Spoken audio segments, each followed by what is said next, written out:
আজি চিকেন মছলা বনালোঁ, ৰেচিপিটো দিম বুলি ভাবিছোঁ।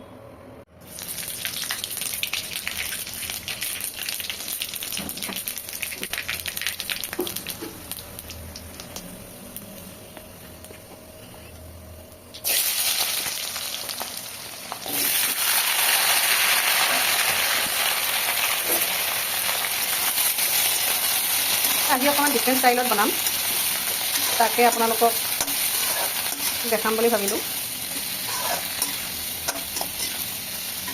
এইখিনি অকণমান চফ্ট হ'লে চিকেনখিনি দি দিছোঁ।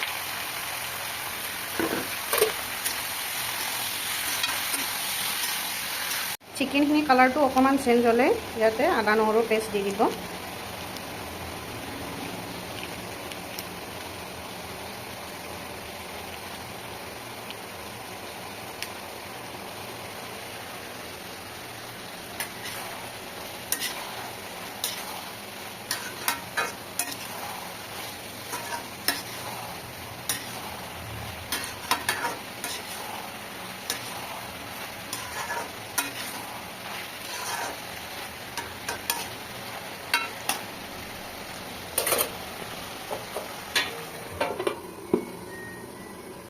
এনেকৈ অকণমান পানীটো শুকাই ল'বলৈ চিকেনৰ পৰা ড্ৰাই মছলাখিনি দিব। ইয়াত নিমখ, হালধি, কাশ্মীৰী জিৰা, ধনিয়া আৰু অকণমান মিট মছলা আছে।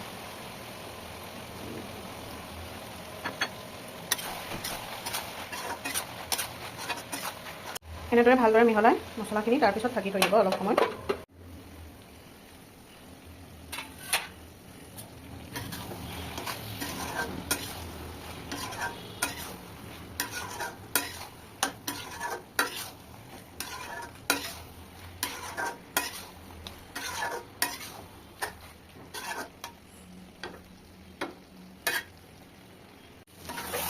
মাজে মাজে এনেকৈ লাৰি থাকিব যাতে মছলাটো লাগি নধৰে তলত।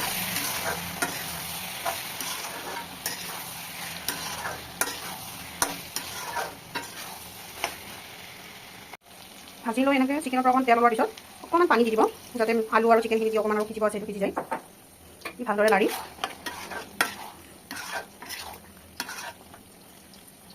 তাত আকৌ ঢাকনি দি থৈ দিব।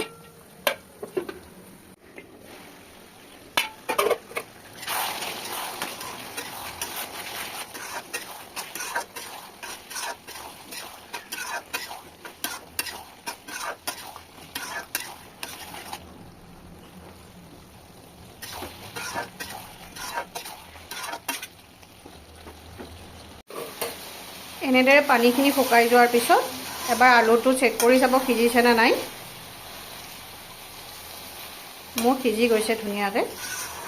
তো এয়া আমাৰ ৰেডি হৈ গ'ল চিকেন মছলা।